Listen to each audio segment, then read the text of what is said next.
நான் வட அமெரிக்க தமிழ்ச்சங்க பேரவையில் பேசுகின்ற காரணத்தினால் வர முடியாமல் இருந்து நேற்று மறுபடியும் என்னை அழைத்து இங்கே அமர்ந்திருக்கின்ற தலைவர் மக்கள் நீதிமன்றம், ஏன்னா மக்கள் நீதிமன்றம்ன்றதை கரெக்டாக சொல்லணும், மன்றத்தை மாற்றி வேற சொல்லணும்னா வேற ஆகிடும். தலைவர் மாவட்ட நீதிபதி திருமதி சுகந்தி அவர்களே, மேடையில் அமர்ந்திருக்கின்ற பெரியவர்களே, அறிவுச்சுடர் கொண்டு அறியாமை உலகற்றுகின்ற ஆசிரியர் பெருமக்கள், கற்றறிந்த ஏனைய நீதி அரசர்கள், இந்திய தேசத்தின் எழில்மிக்க மாணவ செல்வங்களாக இங்கே அமர்ந்திருக்கின்ற சட்டக்கல்லூரி மற்றும் இந்த கல்லூரியைச் சேர்ந்த மாணவ மாணவிகளே, உங்கள் அத்தனை பேருக்கும் எனக்கு இந்த வாய்ப்பை கொடுத்தமைக்கு என்னுடைய நெஞ்சார்ந்த நன்றியை தெரிவித்துக் கொள்கிறேன்.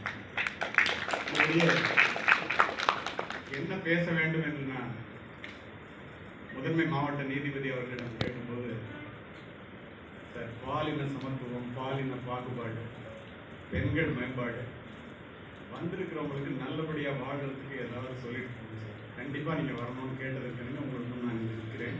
அதற்காக அவருக்கு என்னுடைய நன்றியை மறுபடியும் தெரிவித்துக் கொள்கிறேன். இந்த இடத்துல நான் என்ன சொல்லணும்னு நினைக்கிறேன்னா, இந்த பெண்ணினுடைய பெருமையை நாம் அத்துணை பேரும் அறிந்திருக்கிறோமா என்பதுதான் இது மிகப்பெரிய கேள்வி.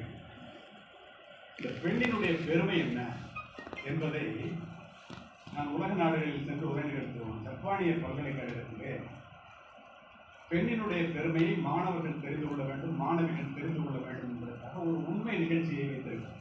எனக்கு ஜப்பானிய மொழி தெரியாது, அதை ஆங்கிலத்தில் மொழிபெயர்த்து சொல்ல கேட்டேன், வியந்து போனேன். 80 ஆண்டுகளுக்கு முன்னால் ஜப்பானிய நாடு இராணுவ ஆட்சியில் இருக்கும்போது இராணுவ உடையை திருடி அணிந்து கொண்ட கொள்ளைக்காரர்கள் குதிரையிலே கூட்டம் கூட்டமாக வந்து கண்ணில் படுபவர்களை எல்லாம் வெட்டி சாய்த்து கொள்ளையடிப்பதை வழக்கமாக வைத்திருந்த ஒரு காலகட்டம். தீவட்டி கொள்ளைன்னு சொல்லுவாங்க அந்த காலத்தில். காரணத்தோடு இந்த பதிவு. ஒரு தாய் 2 குழந்தைகளுக்கு சோறுட்டி கொண்டு வாசலிலே அமர்ந்திருக்கிறார். கொள்ளைக்காரர்கள் வருகிறார்கள் என்றவுடன் பழக்கப்பட்ட அவர்கள் மறைவிடத்தை நோக்கி அத்துணை பேரும் ஓடுகிறார். இந்த தாய் தான் சோறுட்டி கொண்டிருந்த 2 குழந்தைகளையும் இடுப்பிலே 2 பக்கம் வைத்துக் கொண்டு ஓடுகிறார்.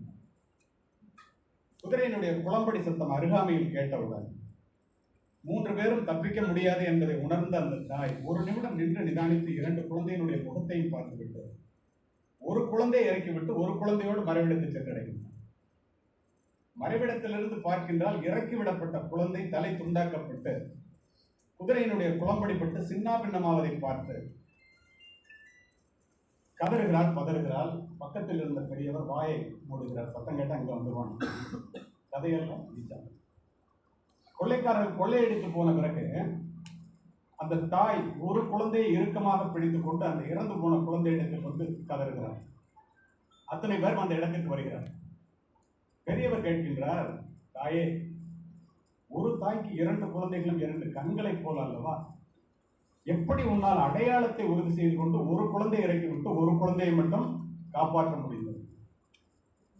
அடுத்த நொடி அந்த தாய் சொல்லுகிறாள், பெரியவரே, என்னுடைய குழந்தைக்கு சோறூட்டி கொண்டிருக்கும் போது பக்கத்து வீட்டு குழந்தையும் வந்து விட்டது. அந்த குழந்தைக்கும் சோறூட்டி கொண்டிருக்கும் போது கொள்ளைக்காரர்கள் வந்து விட்டார்கள். 2 குழந்தையையும் காப்பாற்ற நினைத்தேன், முடியவில்லை. நான் அடையாளத்தை பார்த்து இறக்கிவிட்டது என்னுடைய குழந்தை, காப்பாற்றியது பக்கத்து வீட்டு குழந்தை என்றால் அடிப்படையில் நான் ஒரு தாய். மங்கையராய் பிறப்பதற்கு நல்ல மாதவம் செய்திடல் வேண்டுமம்மா. கவிமணி தேசிக விநாயகம். மாதர் தம்மை இழிவு செய்யும் மடமையை கொளுத்துவோம். பெண்ணடிமை தீரு மட்டும் பேசும் இத்திருநாட்டில் மண்ணடிமை தீருதல் முயற்கோம்பே. அறிவு கொண்ட மனித உயிர்களை அடிமையாக்க நினைப்பவர் பித்தரம். ஏட்டையும் பெண்கள் தொடுவது தீதன்றி நினைத்தோர் மாய்ந்து விட்டார். வீட்டுக்குள்ளே பெண்ணை பூட்டி வைப்போம் என்ற விந்தை மனித தலைகவிழ்ந்தார். ஆணும் பெண்ணும் நிகரனக் கொண்டால் அறிவிலோங்கி வையம் தழைக்கும். 8 அறிவினில் ஆணுக்கு இங்கே பெண் இளைப்பிள்ளைதான் என்று பெண்ணின் பெருமையை எழுதி தீர்த்த பாரதி வந்தவுடன் பாரதியை சொல்லி ஆரம்பித்ததிலேயே மிக்க மகிழ்ச்சி. ஏனென்றால் பெண் விடுதலைக்காக குரல் கொடுத்தவன் அவனை விட வேறு யாரும் இல்லை என்று நான் சொல்வேன், மனதிலே பதியும்படியாக. இப்படி எழுதி குவித்ததற்கு காரணம், வாரணாசியிலே நடந்த ஒரு கூட்டத்திற்காக பாரதி செல்லும் போது சகோதரி நிவேதிதா தேவியை சந்திக்கின்றார். அப்போது நிவேதிதா தேவி சாதாரணமாக கேட்கின்றார், உங்கள் மனைவி செல்லம்மாள் எங்கே? நிவேதிதா தேவியின் மீது மிகுந்த பற்று கொண்டவர் பாரதி. பாரதியை மிகுதியாக மதிப்பவர் நிவேதிதா தேவி. செல்லம்மா என்னமா பண்ண போறாங்க, அவன் வீட்டில் அடிப்படையில் இருக்காங்க என்று சொன்னவுடன் பயங்கரமாக கோபப்பட்ட நிவேதிதா தேவி, உங்களை நான் நினைத்தது தவறாகி போய்விட்டது. ஒரு ஆண் ஒரு பெண்ணை எப்படி மதிக்கிறான் என்பதை வைத்தே அவனை பற்றி நான் முடிவு செய்வேன். இந்த சமூகத்திலே பாதி பேர் இருக்கின்ற பெண்களை அடுப்படையிலே அழைத்துவிட்டு நீங்கள் மட்டும் சுதந்திர காற்றை சுவாசித்து விடலாம் என்று நம்புகிறீர்களா என்று கேட்டவுடன் ஆடிப்போன பாரதி அதற்கு பிறகுதான் பெண் விடுதலையை எழுதி குவித்தான். கவிதையில எழுதியதோடு மட்டுமல்ல நண்பர்களே, உரைநடையில இப்படி எழுதுவார் பாரதி. பெண் என்பவள் குருட்டு ஆண்தனத்தால் தொட்டு உணர முடியாத அற்புத யானை, கண்டுணர முடியாத பேரொளி, அதனால் யாதுமாகி நின்றாய் காளி என்று பெண்ணின் பெருமையை எழுதியவன் பாரதி. வள்ளுவர் வியந்து போகிறார். பெண்ணில் பெருந்தக்க யாவும் அறத்துப்பாலிலே கேள்வியை எழுப்பிய வள்ளுவர் பெண்ணே பெருமை உடைத்து என்று பொருட்பாலிலே பதில் சொல்லி, பெண்ணில் பெருந்தக்கது இல், பெண்ணை விட பெருமையானது உலகத்தில் இல்லையடா என்று முப்பாலிலும் பெண்ணின் பெருமை பேசியவன் வள்ளுவர். தெரிவிக்க எல்லாரையும் விட ஒருபடி மேலே போய் தயவுசெய்து படியுங்கள். பெண்ணின் பெருமை அல்லது வாழ்க்கை துணை என்று ஒரு புத்தகம். அதில் அவர் சொல்லுவார், ஆண் எனும் அரக்கனாக பிறப்பதை விட பெண் எனும் பெரும் தெய்வமாக பிறப்பதுவே மேல் என்று பதிவு செய்யும். சங்க இலக்கியத்தை பார்த்தால் வியந்து போகிறது. அத்தி மலரும் அருங்காக்கை வெண்ணிறமும் கத்துப்புணல் மீன்பதமும் கண்டாலும் பித்தரே காணார் தெரியல் கடவுளரும் காண்பரோம் மானார் பிள்ளையார் மனம். என்ன அர்த்தம் தெரியுமா? எப்போதாவது பூக்கிற அத்தி பூவை பார்த்துடலாம், வெண்ணிற காக்கையை கூட பார்த்துடலாம், மீன் நீரிலே நீந்தி போகின்ற தடத்தை கூட பார்த்து விடலாம். ஞானிகளுக்கும் தெரியாதாம், கடவுளுக்கு தெரியுமா இல்லையா என்று சந்தேகமா. எது? மான் போன்ற விழிகளை உடைய மதி நிரம்பிய மங்கையரினுடைய மனதை அறிந்தவன் இந்த உலகத்தில் யாரும் இல்லை. போகணும் இருக்கிறதா தான் தொடரலாம், இல்லைன்னா அப்புறம். Okay, thank you. அருமை பெற்றோர்களே, நாம் சிசுவாக இந்த பூமியிலே வந்து விழும்போது நம் முகம் பார்த்து சிரிப்பவள், நாம் சடலமாக கிடத்தப்பட்டிருக்கும் போது நம்முடைய முகம் பார்த்து அழுபவளும் பெண். இந்த லைட்டை கொஞ்சம் சொல்லுங்க, ரொம்ப பிரைட். திருப்பி, பெண்ணிடத்தில் பிறக்கிறோம், பெண்ணிடம் பால் குடித்து வளர்கிறோம், பெண்ணை மனைவியாக்கி மகிழ்கிறோம், பெண் பிள்ளையை பற்றி வேறு வகை அடைகிறோம். பிறப்பு முதல் இறப்பு வரை ஒரு ஆண் பெண்ணின் துணை இல்லாமல் வாழவே முடியாது என்பது நாம் அறிந்த உண்மை. இந்தியாவில் உள்ள 140 கோடி பேரில் 70 கோடி பேர் பெண்கள்.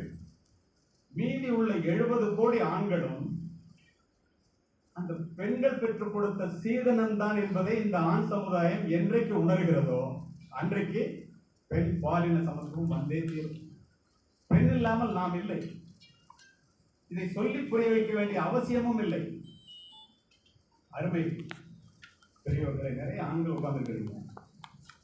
இந்த இடத்துல நான் இதை எப்படி பதிவு செய்யணும்னு நினைக்கிறேன். கருவறை முதல் கல்லறை வரை இந்த பெண்களுக்கு ஆண் சமுதாயத்தால் தொடர்ந்து தொல்லைகள் வந்து கொண்டே இருக்கின்றன. மாவட்ட கண்காணிப்பாளர் சொல்லும் போது கூட குறிப்பிட்டாரே, பெண் சிசு கொலையை தடுக்க சட்டம், பெண் குழந்தைகளை பாலியல் வன்முறை செய்வதை தடுப்பதற்கு சட்டம், பெண்களை கேலி செய்வதை நீட்டி சட்டம், டவுரி ப்ரொஹிபிஷன் ஆக்ட், பெண் கொடுமை சட்டம், சதி பிரிவென்ஷன் ஆக்ட். வியந்து போவீர்கள், இந்த பெண்கள் எப்படிப்பட்ட பாதைகளை கடந்து வந்திருக்கிறார்கள் என்றால் உங்களால் எண்ணி பார்க்க முடியாது. சரித்திர உண்மைகளை, பதிவுகளை உங்களிடம் நான் பதிவு செய்கிறேன். நீ இப்படி நினைச்சு பாருங்க. சொல்றதுக்கு முன்னால் காதலிக்க பெண் வேண்டும், கட்டி அணைக்க பெண் வேண்டும், வீடு பெருக்க பெண் வேண்டும், சோறு சமைக்க பெண் வேண்டும், கொஞ்சி குலாவ பெண் வேண்டும், குழந்தை பெற பெண் வேண்டும், குழந்தை மட்டும் ஆண் வேண்டும். இது எந்த ஒரு நியாயம்? எந்த தருமபுரி மாவட்டத்தில் பெண் குழந்தை 3ஆவதாக பிறந்ததனால் தாயும் தந்தையும் கழுத்தை நிறுத்தி கொலை செய்கிறார்கள். கொடுமை. வெளிநாடுகளில் எல்லாம் இதை பற்றி என்ன பேசுகிறார்கள் என்று நான் கேட்டு வியந்து எப்படி சாத்தியம் இது என்று சொல்லுவார். ஒரு குழந்தை பிறக்கும் போது குறைந்தபட்சம் தாய் தந்தையாவது நம்ம காப்பாற்றுவார்கள் என்ற நம்பிக்கையோடு தானே வெளியிலே வந்து வழி நிறைந்த வாசல் வழியாக வெளியே வந்து விழுகிறது. அந்த குழந்தையை பெற்றவர்களே கொலை செய்கிறார்கள் என்றால் என்ன ஞானம்? இப்படிப்பட்ட பூமியிலே எப்படி என்பதுதான் தொக்கி நிற்கின்ற மிகப்பெரிய கேள்வி. சரி, பெண் குழந்தைக்கு இந்த மாதிரி ஜனாதிபதி KR நாராயணன் சுதந்திர தின விழா உரையிலே அற்புதமாக பதிவு செய்தார். உலகத்திலேயே உன்னதமான பாதுகாப்பான இடம் தாயினுடைய கருவறை. ஆனால் இந்திய குழந்தைகளுக்கு, பெண் குழந்தைகளுக்கு தாயினுடைய கருவறை கூட பாதுகாப்பானதாக இல்லை. விலங்குகள் கூட தன்னுடைய குட்டி ஆனா பெண்ணா என்று பார்த்து கொலை செய்ய முயற்சிப்பது இல்லை. 6 அறிவுடைய சமூகம் என்று சொல்லுகின்ற நாம் தொடர்ந்து இந்த செயலிலே ஈடுபட்டுக் கொண்டே இருக்கின்றோம். சுதந்திரம் பெற்று 75 ஆண்டுகளை கடந்து விட்டோம். இன்னும் அது அறவே முடிந்ததா என்றால் இல்லை என்றே சொல்ல முடியும். உங்களுக்கு ஒரு பதிவு செய்கிறேன். இந்த பெண்ணினுடைய வீரம் என்பது women are trying to prove that women can do what men can do. Women were not created to do what men can do. Women were created to do what men cannot do. பெண்கள் ஆண்கள் செய்வதை தங்களால் செய்ய முடியும் என்று நிரூபிப்பதிலேயே காலத்தை கழிக்கிறார்கள். ஆண்கள் செய்வதையும் செய்ய முடியும் என்பதற்காக படைக்கப்பட்டவர்கள் அல்ல பெண்கள். ஆண்களால் செய்ய முடியாததையும் பெண்களால் செய்ய முடியும் என்பதற்காக படைக்கப்பட்டவர்கள். எப்படிப்பட்ட வார்த்தை! வில்லியம்ஸ் சொல்லி ஒரு பிரெஞ்சு நாவலிஸ்ட் அற்புதமாக சொல்லுவார். நிறைய பெண்கள் உட்கார்ந்து முதல்ல உங்களுடைய தகுதி, உங்களுடைய பெருமை, உங்களுடைய அறிவு, உங்களுடைய ஆற்றல், அதை முதலிலே தெரிந்து கொள்ளுங்கள். அவர் சொல்லுவாரு, I think women are foolish to think they are equal to men. They are far superior and always have been. Whatever you give to a woman, she will make it great. If you give her a sperm, she will give you a baby. If you give her a groceries, she will give you a meal. If you give her a house, she will give you a home. If you give her a smile, she will give you her love. இப்படி எல்லாம் சொல்லிட்டு சொல்வாரு, my dear friends, be ready to receive. If you give her any crap, be ready to receive a ton of shit. சொல்ல வேண்டிய அவசியம் இல்லை. அதுதான் பெண், அதுதான் புதுமை பெண். அப்படித்தான் இருக்க வேண்டும். இந்த இடத்துல சொல்ல சொன்ன காரணத்தினால் நான் இதை சொல்லுகிறேன். துபாயிலேருந்து வந்து இறங்கணும்னா இதை பற்றி ஒரு கேள்வி பதில் கேள்வி சொல்லி 1 மில்லியன் பார்த்துட்டாங்க, சில பேர் பார்த்துருக்கு. பெண்ணினுடைய திறமை என்ன என்பதற்காகவே பதிவு செய்யும். நான் அகில இந்திய காவல்துறை போட்டிகளிலே துப்பாக்கி சுடும் மற்றும் புலனாய்வு போட்டியிலே கலந்து கொண்டு 3 முறை தங்கப்பதக்கம் பெற்றேன். 4வது முறையாக நான் தங்கப்பதக்கம் பெறுவேன் என்று இந்த காவல்துறை, தமிழக காவல்துறை நம்பி என்னை அனுப்பியது. உங்களுக்கு புரியுற மாதிரி சொல்லணும்னா 100 மீட்டர் தூரத்தில் டார்கெட் இருக்கும், 6 ரவுண்டு ஃபயர் பண்ணணும். நான் சொல்றது 50 ஆண்டுகளுக்கு இப்போ இல்லை. புல்லர் அடித்தா 5 மார்க், இன்னல் அடித்தா 3 மார்க், அவுட்டர் அடித்தா 1. இப்படிப்பட்ட சூழ்நிலையிலே ஒவ்வொரு தடவையும் ஃபைனல்ல அச்சுத நாயர் ஒருத்தர் கேரளாவிலிருந்து ஒரு ஐபிஎஸ் ஆஃபீஸர், என்னை விட அற்புதமாக சுடக்கூடியவர், என்னை விட வயதில் இருப்பவர். 2 பேருக்கும் தான் ஃபைனல் இருக்கும். ஒரு 1/2 மார்க் 1 மார்க்கில் அவங்க ஜெயிச்சிருவாங்க. அப்பெல்லாம் முயற்சிக்கு முன்னால் வருகின்ற தயக்கமும் வெற்றிக்கு பின்னால் வருகின்ற மயக்கமும் ஒரு மனிதனுடைய முன்னேற்றத்தை கெடுத்துவிடும் என்று நான் சொல்வதைப் போல எனக்கு சொல்லிக் கொடுப்பதற்கு ஆள். நான் தான் பெரிய ஆள் அப்படின்னு நினைச்சிட்டு இருப்பேன். அவர் இவ்வளவு கோல்டு மெடல் வாங்குறாங்கன்னா அவன் சில்வர் மெடல் வாங்குறவங்க அலட்சியமா பார்ப்போம். அவர் படி தலையீட்டில் கொண்டு போயிடுவார். காரணத்தோடு இந்த பதிவு 4வது முறையாக போகும்போது எல்லாரும் அவுட் போய் நாக் அவுட் சிஸ்டம் வந்துட்டாங்க. எங்க அச்சுதான் நான் இருந்து கேட்டேன். அப்போ சொன்னாங்க, அவர் ரிட்டையர்ட் ஆகிட்டாரு. எனக்கு மகா மகிழ்ச்சி, நமக்கு போட்டிக்கு ஆளே இல்லையே. 6 அடி உயரத்தில் ஒரு பெண் வந்து நின்றான்.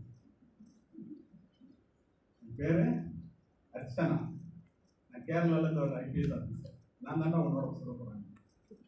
இந்த திமிர் இருக்கு இல்லையா, டாஸ்லாம் போடுவாங்க, அதெல்லாம் வேண்டாம்.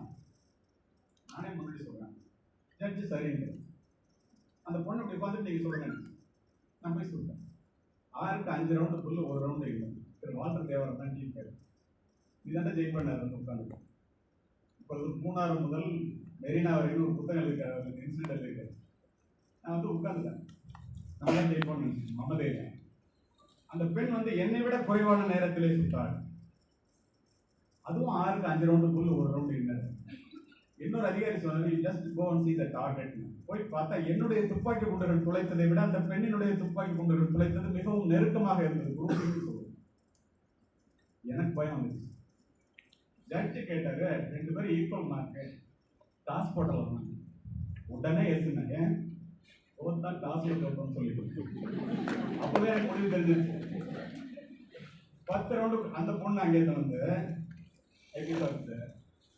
Mister Kaliyamoorthy, this is not a game of chance, this is a game of skill.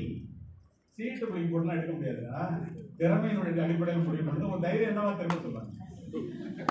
ஒத்துட்டாங்க. Judge பாருங்க 10 ரவுண்டு கொடுத்துட்டாரு, திரும்ப டை ஆகிடும். உலகத்தில் உள்ள தெய்வங்கள் எல்லாத்தையும் வேண்டிட்டு நான் ஒரே மூச்சில் 10 ரவுண்டு சுட்டேன். 9 ரவுண்டு போய் 1 ரவுண்டு இன்னர். ஒரு தடவை கூட நான் பிராக்டிஸ்ல கூட அப்படி சுட்டதில்லை. நம்ம தான் ஜெயிப்போம் எல்லாரும் சொல்றோம். வந்து உட்காரு. அந்த பெண் அங்கிருந்து வந்தார். ஒரே மூச்சில பெண்களுக்கான கூட்டம் நிகழ்ச்சி 10 புல்லட்டையும் ஒரே மூச்சில் சுட்டு 10க்கு 19 நான் தோற்று போயிருக்கேன். துப்பாக்கி தூக்கி கீழே போட்டேன். தொடச்சி எடுத்து கொடுத்து அந்த பொண்ணு வந்து ஒரு சல்யூட் அடிச்சு பதறி போய், நீ ஜெயிச்சிட்டோம்னா நான் உனக்கு சல்யூட் அடிக்கணும். இந்த மாதிரி சொன்னிச்சு கலியமூர்த்தி அவர்களுடைய பெண்ணினுடைய திறமை என்ன என்பதை பெண்கள் ஆண்கள் தெரிந்து கொள்ளும். கலியமூர்த்தி அவர்களே, என்னிடம் தோற்றதற்காக நீங்கள் துளி கூட வருத்தப்படக்கூடாது. ஏன் தெரியுமா? நான் யார் தெரியுமா? 3 முறை உங்களிடம் தங்கப்பதக்கத்தை பறிகொடுத்த அச்சுத நாயரினுடைய மகள் நான். அச்சுத நாயர் எடுத்து வர்ற தலையை நிமிந்து நான் தலையை கீழே போட்டு சொல்லிடும். இதுதான் வரும்போது கூட ஜட்ஜு சொன்னாங்க, பதிவு செய்யணும்.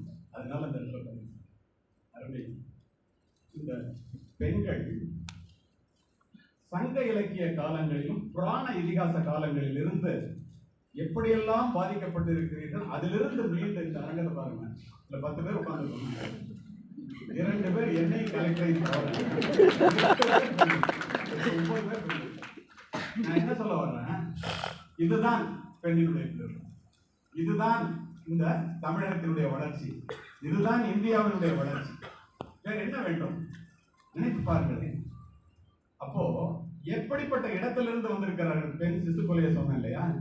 அடுத்து சொல்ல பாருங்க, புராண இதிகாசங்களுக்கு நான் எதிரானவன் அல்ல, ஆனால் எப்படி சொல்லப்பட்டிருக்கின்றோம் என்று பாருங்கள், வியந்து போவீர்கள்.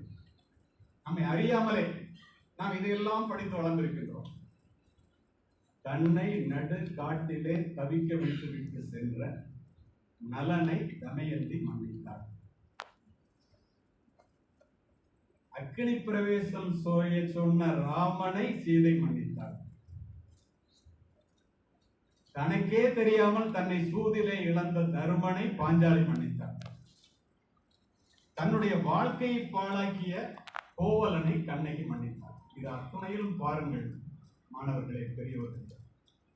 தவறு செய்தவர்கள் ஆண்கள், மன்னித்தவர்கள் பெண்கள். அப்படியே அடுத்த பக்கம் மாறுங்கள். ஜமதக்கனி என்று ஒரு முனிவர், ரேணுகை என்பது அவருடைய மனைவி, மிக அழகானவர். நீர்நிலைக்கு நீர் எடுக்க செல்கின்றார். மேலே கந்தர்வன் போகின்றார், மகா அழகன். அவனுடைய முகம் இந்த நீரிலே தெரிகிறது. ஒரு நிமிடம் அந்த பெண், இவருடைய கணவன் உங்களுக்கு தெரியும், முனிவர். இவர்களுக்கு பிறந்தவன் தான் பரசுராமன், மிகப்பெரிய வில்லாளன். அப்படி குமிஞ்சு பார்க்கிறார். ஒரு ஆண்மகனுக்கு இவ்வளவு அழகா என்று நினைக்கின்றார், மனதிலே நினைக்கின்றார். இதை தன் தவ வலிமையால் தெரிந்து கொண்ட ஜமதக்கினி முனிவர் மகன் பரசுராமனை அழைத்து, அவன் மிகப்பெரிய வில்லாளன், மிகப்பெரிய அறிவாளி. உன் தாய் கடம் புரண்டு விட்டால், தவறு செய்து விட்டால் அவள் தலையை துண்டித்து. ஒரு நிமிடம் என்னது, பெற்ற தாயை கொல்ல சொல்லுகிறானே, சொல்லுவோம் தந்தையாக இருக்கிறானே என்று நிதானிக்கின்றான்.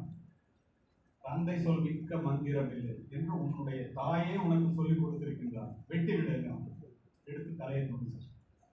தான் சொன்னதை கேட்டு தன் தாயின் தலையையே துண்டித்து விட்டானே என்று மகிழ்ந்து போன ஜமதக்கினி முனிவர் பரசுராமனை அழைத்து கேட்கின்றார், என்ன வர வேண்டுமானாலும் கேள் கொடுக்கின்றேன் என்று. அவன் சொல்லுகின்றான், இறந்து போன என்னுடைய தாய் மீண்டும் உயிர் பெற்று எழ வேண்டும், அந்த ஒரு வரம் தான் நான் கேட்கிறேன். இப்படி செய்து விட்டாயே என்று அவன் கேட்க போது, தாயின் சிறந்த கோவிலும் இல்லை என்று என் தாய் எனக்கு சொல்லிக் கொடுத்திருக்கிறாள் தெரியுமா உனக்கு அப்படின்னு. இதுல பாருங்க, தவறு செய்தவன் யார்? தந்தை. பாதிக்கப்பட்டவள் யார்? பெண், மனைவி என்ற பெயரில். கௌதம முனிவன் அகலிகை. அகலிகை மிக உலக அழகி. அகலிகை மீது காதல் கொண்ட இந்திரன் சேவல் வடிவத்திலே வந்து 4 மணிக்கு போக வேண்டிய கோழி 3 மணிக்கு போகுது. பொழுது புலந்து விட்டது என்று கௌதம முனிவன் கமண்டலத்தை எடுத்துக்கொண்டு காட்டுக்குள்ளே செல்கிறான். கோழி வடிவத்திலே இருந்த இந்திரன் கௌதம முனிவர் உருவத்திற்கு மாறி இரவிலே அவளை ஆட்கொண்டு விடுகின்றான். பிறகுதான் தெரிகிறது வந்தவன் தன்னுடைய கணவன் வேடத்திலே வந்த வேறொருவன் என்று. இதை அறிந்து கொண்ட கௌதம முனி அவளை கல்லாக சமைக்கின்றான். நாம் சிந்திக்க வேண்டிய மறந்த இடம் என்ன என்றால், முக்காலமும் உணர்ந்த முனிவனுக்கே உண்மை சேவல் எது பொய் சேவல் எது என்று தெரியவில்லை. ஒன்றுமே அறியாத ஒரு பெண்ணுக்கு இருட்டிலே வந்தவன் கணவனா இல்லையா என்று எப்படி தெரியும் என்று. இதையெல்லாம் நான் சொல்வதற்கு காரணம், இப்படியாக புராண இதிகாச காலம், சங்க இலக்கிய காலங்களை பார்த்தால், நான் கருவறை முதல் கல்லறை வரை என்று சொன்னேன் அல்லவா, சதி. இந்த பெண்கள் எப்படி இந்த இடத்திற்கு வந்திருக்கிறார்கள் என்பதை இருக்கின்ற பெண்கள் தெரிந்து கொள்ள வேண்டும் என்பதற்காக உண்மை சம்பவங்களையே பதிவு செய்திருக்கிறார்கள். அருமை மாணவிகளே, மிக அற்புதமான ஒரு செய்தி. படித்த ஒரு பெண் அவளே பதிவு செய்திருக்கின்றாள் சங்க இலக்கிய காலத்திலே. இந்த சதியினுடைய கொடுமை பற்றி நமக்கு எழுத்துப்பூர்வமாக கிடைத்த ஒரே ஆதாரம் இன்று வரை இலக்கியத்தில் அதுதான். என்ன தெரியுமா? பூதப்பாண்டியன் என்று ஒரு மன்னன், அவளுடைய மனைவி கோப்பெரும் பெண். இந்த கோப்பெரும் பெண் பூதப்பாண்டியன் தன்னுடைய நோய்வாய்ப்பட்டு இறந்து போகின்றான். மிக மெத்த படித்த புலவர் அந்த பெண், மிகப்பெரிய அறிவாளி. சதியிலே அவளை சிதையிலே கொண்டு போய் தள்ளுவதற்காக என்ன செய்தார்கள் தெரியுமா? கல்யாண கோலத்திலே அவளை அழகுபடுத்தி சிதை எரிந்து கொண்டிருக்கிறது, அதிலே விழ வேண்டும், விழுந்து இறக்க வேண்டும். இந்த தமிழ் மண்ணிலே நடந்ததை சொல்லிக் கொண்டிருக்கின்றேன். விழுவதற்காக அவர் போகிறார். அப்போது அங்கிருந்த மிக மெத்தப்படித்த மந்திரிமார்கள் சொல்லுகிறார்கள், நீங்கள் சிதையிலே விழுந்து இறக்க வேண்டாம், வாழுங்கள், விதவையாகவே அந்த சட்டத்திட்டப்படி வாழலாம் என்று சொல்லுகிறார். அவர் சொல்லுகிறார், இதுதான் எழுத்துப்பூர்வ ஆதாரம். பல்சான்றீரே பல்சான்றீரே பொல்லா சூழ்ச்சி பல்சான்றீரே செல்கவென சொல்லாது ஒளிக என விளக்கும் பொல்லா சூழ்ச்சி பல்சான்றீரேங்கிறான். போய் விழ வேண்டான்னு என்ன நீ மறுத்து, நீ கைப்பண்ணா வாழுன்னு சொல்றிய, நீ எவ்வளவு சூழ்ச்சி உள்ளவன், உன் சூழ்ச்சியில நான் ஏமாற மாட்டேன்டா. தாமரை பூத்த தடாகமும் இந்த எரிகின்ற நெருப்பும் எனக்கு ஒன்றுதான் என்று அவள் நெருப்பிலே விழுந்து உயிர் திறக்கிறாள். ஏன் அப்படி சொன்னால் தெரியுமா? அந்த காலகட்டத்திலே விதவைகள் பொட்டு வைக்க முடியாது, பூச்சூட முடியாது, முடியை சிரைத்து விடுவதல்ல கொய்து விடுவார்கள். அத்தனையும் சரித்திர சான்று. வாயிலே படுக்க முடியாது, வெறும் தரையிலே படுக்க வேண்டும். நீர் சோற்று விருண்டு உருண்டையைத்தான் உண்ண வேண்டும், உப்பு உரைப்பு இன்றி. ஆண்களை ஏறெடுத்து பார்க்க முடியாது. வெள்ளை புடவை கட்டி மூளையிலே உட்கார வைத்து இன்னும் கூட சில சம்பவங்களில் நாம் பார்க்கத்தானே செய்கின்றோம். அறிவு கொண்ட மனித உயிர்களை அடிமையாக்க நினைப்பவர் பித்ரான்னு சொன்னோம்ல, என்ன நடந்திருக்கு? எப்படிப்பட்ட கொடுமை! இந்த கொடுமையிலிருந்து அவ இதை போய் செய்யறதுக்கு என்ன தெரியுமா சொன்னாங்க இந்த ஆண் வர்க்கம்? பெண்ணிற்கு ஞானத்தை வைத்தான் புவி பேணி வளர்த்து ஈசன், மண்ணுக்குள்ளே சில மூடர் நல்ல மாதர் அறிவினை கெடுத்தாங்க. எப்படி கெடுத்தாங்க தெரியுமா? படிக்காத ஒரே காரணத்தினால். நீ சிதையில விழுந்து இறந்தாலும் உத்தமி பகிர்ந்தி. 14 இந்திரர்கள் வாழுகின்ற காலத்திற்கு நீ மோட்சத்திலே கணவனோடு உயிர் வாழலாம். நீ அப்படி விழவில்லை என்றால் நெறிதவறிய பெண். ரோமக்கால்கள் ஒரு மனிதனுடைய உடலிலே எவ்வளவு இருக்கிறதோ அத்தனை ஆண்டுகள் நீ உயிர் வாழ முடியும். இப்படியெல்லாம் அந்த பேதைகளை சொல்லி நம்ப வைத்து நெருப்பிலே தள்ளி சூடு தாங்காமல் வெளியிலே வந்தால் சுற்றி நின்று அடித்து சதியை நிறைவேற்றினார். ராஜாராம் மோகன் ராய் 1829ஆம் ஆண்டு இதற்காக குரல் கொடுத்த முதல் மனிதன். வாரன் ஹேஸ்டிங் பிரபு ஒரு அரசாணையை வெளியிட்டார். கலெக்டர் அந்தஸ்துல இருந்து. சதி நின்றபாடு இல்லை. வில்லியம் என்ற ஒரு மிகப்பெரிய கவர்னர், வில்லியம் பெண்டிங் என்பது அவருடைய முழு பெயர், சட்டமாக்கினார் 1829. அதற்கு பிறகு 1979 அரசாணை இங்கு சட்டம் பிறப்பிக்கப்பட்டது. இப்படிப்பட்ட சதி. பெண் பார்க்கும் படலம் எப்படி தெரியுமா? வியந்து போயிடும். ரொம்ப ஆழ்ந்து கேட்டுருக்கீங்க, அதனால அதை சொல்றேன். இப்ப என்னமோ பெண் பார்த்துட்டு பெண்களை பார்த்து வேற பார்த்துட்டு இல்லைன்றெல்லாம் போறான்ல, அதுக்கு காரணம் இப்போது உள்ள சூழ்நிலை அல்ல. என்ன நடக்கும் தெரியுமா? பெண் பார்க்கிறதற்காக மாப்பிள்ளை வீட்டார் பெண் வீட்டிற்கு செல்வான். ஒரு தட்டுல 8 மண் உருண்டைகள் வைக்கப்பட்டிருக்கும். அத்துணையும் சரித்திர பதிவு.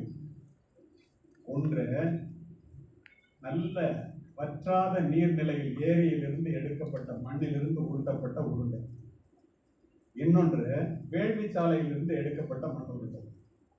இன்னொன்று, தொழுவத்தில் மாட்டு தொழுவத்தில் இருந்து எடுக்கப்பட்ட மண் உருண்டை. இன்னொன்று, இருபோக நிலத்திலிருந்து எடுக்கப்பட்ட மண் உருண்டை. 4 உருண்டைகள். அதே ஆப்போசிட்ல சூதாடும் இடத்திலிருந்து எடுக்கப்பட்ட மண் உருண்டை, சுடுகாட்டிலிருந்து எடுக்கப்பட்ட மண் உருண்டை, வறண்டு போன நிலத்திலிருந்து எடுக்கப்பட்ட மண் உருண்டை, நாள் சந்தையிலிருந்து எடுக்கப்பட்ட மண் உருண்டை. இது 4 8 ஒன்னா சேர்ந்து வச்சு ஒரு பொண்ணுகிட்ட கொண்டு வச்சு அது எடுக்கணும். ஏன் தெரியுமா? 2 போகம் விளையிற நிலத்துல இருக்கிற உருண்டையை எடுத்துட்டா நல்லா விளைஞ்சு செல்வம் செழிக்கணும். வேள்வி சாலையிலிருந்து எடுக்கிறத எடுத்துட்டா தெய்வ பக்தியோட அந்த பொண்ணு இருப்பாலாம், அதனால செல்வம் செழிக்கும். எல்லாமே செல்வத்துல வந்து நிற்கும், செல்வம் செழிக்கணும். அது மட்டுமல்ல, மாட்டு தொழுவத்திலிருந்து எடுக்கப்பட்டதுன்னா மாடுகள் பெருகி பால் கறந்து செல்வம் செழிக்கணும். இந்த பக்கம் மோசமான இடம் இருக்குல்ல, சூதாட்ட இடத்திலிருந்து எடுத்தா அந்த பெண் சிக்கனம் இல்லாமல் பணத்தை வாரி அரைத்து அந்த குடும்பம் கெட்டு போய்விடுமா. அதை போலவே சுடுகாட்டிலிருந்து எடுக்கப்பட்ட உருண்டை என்றால் அந்த பெண் கணவனுக்கு யமனாவாகும். மண்ணு பெண்ணை நிரூபிக்குது. அதற்கு பிறகு வரல் நிலம் என்றால் விளைச்சல் இல்லாமல் இப்படியே ஒவ்வொன்றுக்கும் சொல்லி இப்படித்தான் இந்த பெண்களினுடைய திருமணங்களை நிச்சயிப்பதற்கு பெண் பார்க்கும் படலம் அன்று ஆரம்பித்தது, இன்று வரை தொடர்கிறது. இதை மாற்ற வேண்டும் என்றால் பெண்களுக்கு அதிகாரம் என்று சொல்லுகின்றோம் அல்லவா? இது போன்ற மூட நம்பிக்கைகள் ஒழிய வேண்டும் என்றால் இது போன்று அமர வேண்டும் பெண்கள் அதிகாரத்தில். அப்போது மட்டும்தான் பெண்ணினுடைய ஹைகோர்ட் ஜட்ஜி சொன்னாங்க சார், பெண்கள் நீதிபதிகள் எழுதுகிற தீர்ப்பெல்லாம் பாருங்க, அதில் ஒரு தாய்மை நீரோட்டம் இருந்துச்சு அப்படின்னா அவங்க சொல்லிதான் எனக்கு அப்படி தெரிஞ்சுச்சு. அந்த அளவுக்கு அதை சிந்தித்து பார்ப்பவர்களாக பெண்கள் இருக்கின்றார்கள். ஆண்களால் அதை அப்படி சிந்திக்க முடியுமா என்றால் இல்லை. சரி, இப்ப எப்படி? சென்ற வருடம் மார்ச் மாதம் 8ஆம் தேதி நடந்த சம்பவத்தை பதிவு செய்யும். என்னுடைய நேர்காணல் ஒன்று ஒளிபரப்பாக இருந்தது. அதிசயமா என்னுடைய மனைவி வந்து டிவியில காலையில் 9 மணிக்கு போட்டுருந்தாங்க. என்ன ஆச்சரியமா இருக்குன்னு கேட்டேன். இல்லை, உங்களுடைய நேர்காணல் ஒளிபரப்பு, அதனால பார்க்கலாம், நீங்களும் ஒரு 10 நிமிஷம் இருங்க. அன்னைக்கு 11 மணிக்கு நான் எனக்கு வந்து மகளிர் தின உலக மகளிர் தின நிகழ்ச்சியில் பேசுறதுக்காக பரவாயில்ல. ரொம்ப மனதை தொடுகின்ற நிகழ்ச்சி. அது வரைக்கும் நியூஸ் பார்க்கலாமேன்னு சேனல் மாறி பெண்கள் தினத்துல பெண்களினுடைய அணிவகுப்பு என்று இருந்தது. நான் என்ன நினைப்பேன், ஒரு காவல்துறை அதிகாரி, காவல்துறை பெண்கள் அணிவகுப்பு போல இருக்கு, அல்லது இராணுவத்தை சேர்ந்த பெண்கள் அணிவகுப்பு போல இருக்கு அப்படின்னு நினைச்சிட்டு அதை நிறுத்தினா, காதல் கைகூடாதனால் கோபப்பட்ட காதலன்களால் முகத்திலே ஆசிட் வீசப்பட்டு உருக்குலைந்த பெண்களின் அணிவகுப்பு 13 பேர் வந்து நிற்கிறாங்க. குடும்ப வன்முறையின் காரணமாக கணவனால் மனைவி முகத்திலே ஆசிட் வீசப்பட்டு உருக்குலைந்த பெண்கள் 7 பேர் நிற்கிறாங்க. அப்படி இருக்குங்க. இதை பார்த்துட்டே இருக்கும்போது கூட்டத்தெல்லாம் மறந்தாச்சு. கீழே ஸ்க்ரோலிங் நியூஸ் ஓடுது. ஒரு பெண் டெல்லி மாநகர வீதியிலே நடந்து சென்று கொண்டிருக்கின்றாள். கதையில் நடந்து இப்போது நடப்பது. ஒரு பையன் முன்னாடி போய் அவளை மறிச்சு எதை சொல்றான், அவளை புறந்தள்ளி விட்டு போகின்றார். நடந்தது என்னன்னா, அவன் காதல சொல்றான், அவன் மறுக்கிறான். முதுகு பக்கம் இருந்து எடுத்த கத்தியால குத்திக்கிட்டே இருக்கான். எதுவுமே நடக்காதது போல் அத்தனை பேர் நடந்து போய் கொண்டிருக்கிறார்கள். இரத்த வெள்ளத்திலே அவள் இறந்து விட்டாளா என்பதை உறுதிப்படுத்திக் கொண்டு அந்த கத்தியை தன்னோட சட்டையில் அந்த ரத்தத்தை எங்கே வாழ்கிறோம்? இதற்கு என்ன பதில்? இந்த பெண்களுக்கு ஆண்கள் சொல்லக்கூடிய பதில் என்ன? இது ஆரம்பிக்கின்ற இடம் எங்கே? அருமை பெண்களே, பெற்றோர்களே, பெரியோர்களே, ஆண்களே, இந்த குட் டச் பேட் டச் எல்லாம் உங்கள் பொம்பளை பிள்ளைகளுக்கு சொல்றதை விட டோன்ட் டச் என்று ஆண் குழந்தைகளுக்கு சொல்லி வளர வேண்டும். அந்த இடத்துல அதை சொல்லி வளர வேண்டும். அங்கிருந்து ஆரம்பித்தால் மட்டுமே இந்த சமுதாயத்தை முழுமையாக மாற்ற முடியும் என்பது என்னுடைய அசைக்க முடியாத கருத்து. ஏன் அப்படி சொல்லுகிறேன் தெரியுமா? இது தனிப்பட்ட முறையில் மட்டும் இல்லைங்க. 1971 வருடம் பங்களாதேஷ்ல விடுதலை போராட்டம். பாகிஸ்தான் ஆர்மி நேரம் கருதி வேகமாக பேசிச்சு. பாகிஸ்தான் ஆர்மி உள்ள போய் சித்திரவதை முகாம்களை அமைத்து 2 லட்சம் பெண்களை பாலியல் வல்லுறவு மூலம் கெடுத்து குட்டிச்சுவராக்கி பல பேர் கர்ப்பிணியாகி குழந்தைகள் அளிக்கப்பட்டு தற்கொலைகள் நடந்து சில பேர் குழந்தைகளை பெற்றெடுத்து அதற்கு பிறகு இந்தியா தலையிட்டு நாடு அமைந்த பிறகு முஜிபுர் ரஹ்மான் பிரசிடென்ட் ஆன பிறகு அவர் பிரதமரான பிறகு பிரக்னாஸ் என்று பெயரிட்டு போர் குழந்தைகளை பெற்றெடுத்த தாய்மார்களை அவர்களுக்கு நிறைய வாழ்க்கையில முன்னேறதுக்கு உதவிகள், வேலைகள், பணம் எல்லாம் கொடுக்கறதுக்கு ஒரு சட்டம் போடுறாரு. முஜிபுர் ரஹ்மான் கொலை செய்யப்பட்ட பிறகு இறந்த பிறகு திரும்ப ஒரு ராணுவ ஆட்சியில் குப்பையில போட்டாங்க. ஆனா இன்டர்நேஷனல் ட்ரிபியூனல் பெண்களுக்கான உரிமையை நிலைநாட்டுவதற்காக பெண்கள் மாதர் சங்கம் எடுத்த வழக்கின்படி பல ஆண்டுகள் நடந்து 43 ஆண்டுகள் கழித்து அந்த பிரக்னாஸ் பெண்கள் அத்தனை பேருக்கும் மிகப்பெரிய உதவிகளையும் வேலைகளையும் வழங்க வேண்டும் என்று உத்தரவிடுகிறது. ஆனால் உங்களுக்கு தெரியுமா, அந்த 43 ஆண்டுகள் கழித்து 2 லட்சம் பேர் பாதிக்கப்பட்டவர்களில் 202 பேர் மட்டுமே அதை பெறுவதற்காக இருந்தார்கள். பாக்கி அத்தனை பேரும் இறந்து. இதையெல்லாம் நான் சொல்லுவதற்கு காரணம், இப்படிப்பட்ட சூழ்நிலையிலே இருந்து, ஒடுக்கப்பட்ட சூழ்நிலையிலே இருந்து பெண்கள் இன்று வந்திருக்கிறார். இன்று எங்கே இருக்கு? ஒன்று நான் சொன்னேன், 42 பேர் ராணுவத்திலே முதல் முறையாக NDA படித்து பாஸ் பண்ணி மிலிட்டரிக்கு, ராணுவத்துக்கு, ஏர்போர்ட்ஸ் நேவி சொல்லல, தரைப்படைக்கு தேர்வு செய்யப்பட்டு 42 லெப்டினன்ட் கர்னல் செலக்ட் ஆகிறாங்க. எல்லா ட்ரைனிங், கடுமையான ட்ரைனிங்கை முடிக்கிறாங்க. ராணுவ தலைமை சொல்லுகிறது, இந்தியாவிலே நீங்கள் எல்லாம் பெண்கள், இதுவரை பெண்கள் ராணுவ தலைமையேற்று போருக்கு சென்றதில்லை. ஆண்கள் ஏற்கனவே அதில் பழக்கப்பட்டிருக்கின்ற காரணத்தினால் அவர்களுக்கு நிரந்தர உத்தரவையும் உங்களுக்கு தற்காலிக உத்தரவையும் தருவோம் என்று சொல்ல, அந்த பெண்கள் 42 பேரும் அடுத்த நாளே போய் உச்ச நீதிமன்ற கதவுகளை தட்ட, இது தனி மனித உரிமையை பாதிக்கின்ற செயல், கான்ஸ்டிடியூஷனுக்கு அகைன்ஸ்ட் சொல்லி 24 மணி நேரத்தில் அந்த 42 பெண்களுக்கும் பர்மனன்ட் ஆர்டர்ஸ் இஷ்யூ பண்ணணும்னு சொல்லி அடுத்த நாளே வாங்கி ராணுவத்தில் சேர்ந்து அற்புதமாக பணிபுரிந்து கொண்டிருக்கிறார்.